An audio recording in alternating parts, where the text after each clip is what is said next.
Sağlık mankal Tatarlık. Yazan Numan Çelebi Cihan. Sağlık mankal Tatarlık. Men ketem cenkке.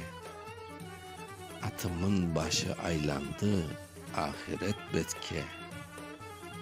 Sen üçün çalıştım, sensiz öldüm. Bilmem nasıl kirermen boş cennetke.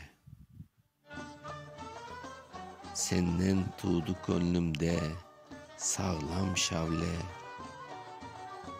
Kalbime de kızgın güç senden kele.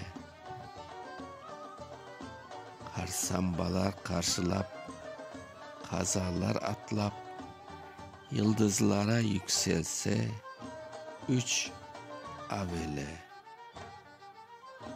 Avdarılgan avutlar, tamuklar taşkan, bu işlerge biz toğul, melekler şaşkan. Hırpalangan menlikler, horlangan kızlar, balasın taşlap anaylar, çöllerge kaçkan. Arkama karasam, ak ömür aldımda, ölüm köp uzamaz, belli men karangı jolum. Karangıdan haf etmi, kölgeden korkmay, sofi nefeste,